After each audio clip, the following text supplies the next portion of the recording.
Shalom Bapak Ibu Saudara yang dikasihi dalam Tuhan kita Yesus Kristus. Apa kabarnya? Tentu saja Anda dalam kondisi yang baik dan selalu dalam perlindungan Tuhan. Di kesempatan Belnit, saya ingin membagikan satu kebenaran firman Tuhan. Nah, firman Tuhan saya ambil dari Mazmur 90 ayat 12. Di situ dikatakan, "Ajarlah kami menghitung hari-hari kami, sedemikian sehingga kami beroleh hati yang bijaksana."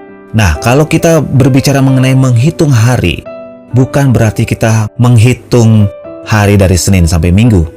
Di sini bisa diartikan bahwa menghitung hari adalah sikap kita melihat pertolongan Tuhan dari hari ke hari. Kita menghitung seberapa banyak pertolongan Tuhan di setiap menit yang kita lewati, di setiap jam yang kita lewati, dan setiap hari yang kita jalani. Ada banyak pertolongan Tuhan, ada banyak anugerah yang Tuhan berikan kepada kita. Bahkan hal-hal yang di luar dugaan kita yang Tuhan lakukan dalam kehidupan kita. Saudara, mungkin banyak dari kita yang setiap hari hanya melihat masalah, pergumulan, dan mulai panik dengan hal-hal seperti itu. Mulai panik dengan pergumulan kita. Mulai menghitung-hitung bagaimana cara supaya bisa keluar dari permasalahan. Tidak salah untuk melakukan hal itu, tetapi Tuhan mau kita lebih melihat akan kebaikan Tuhan, melihat akan mujizat-mujizat yang Tuhan lakukan, bahkan melihat rencana Tuhan yang terjadi di setiap masalah-masalah yang kita hadapi.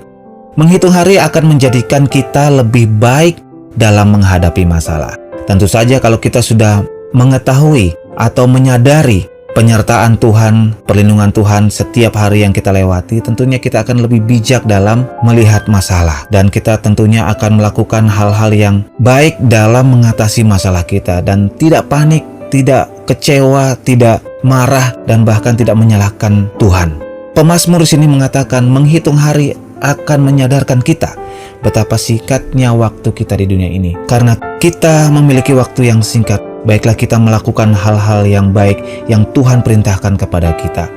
Kita menyatakan kasih Kristus kepada orang-orang lain. Nah, Bapak Ibu Saudara yang dikasih dalam Tuhan kita Yesus Kristus, dalam kehidupan ini memang selalu saja ada masalah. Bahkan sekarang pun seluruh dunia sedang menghadapi masalah. Kita sebagai anak-anak Tuhan, Tuhan mau kita jangan panik ketika masalah ini datang menimpa kita. Tapi Tuhan mau kita bersyukur, karena di dalam bersyukur Tuhan akan menjadikan lembah kekelaman menjadi lembah sukacita, dan padang gurun menjadi mata air. Setiap permasalahan yang ada, setiap pergumulan yang ada, Tuhan memiliki rencana bagi kita. Saudara, ada satu istilah yang belakangan ini sering diucapkan ya oleh karena pandemi virus ini, yaitu istilahnya adalah new normal. Artinya normal yang baru.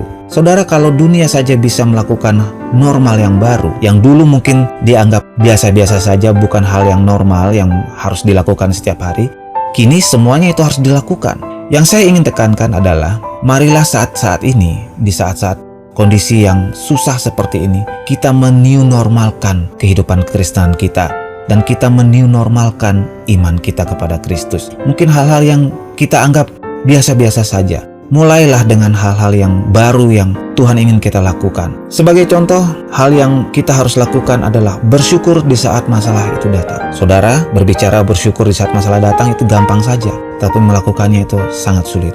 Tetapi Tuhan mau kita melakukan itu. Bersyukur untuk setiap kesukaran yang kita hadapi. Bersyukur untuk hutang yang kita miliki. Bersyukur untuk tagihan-tagihan yang selalu datang. Bahkan bersyukur untuk penagih-penagih yang selalu datang.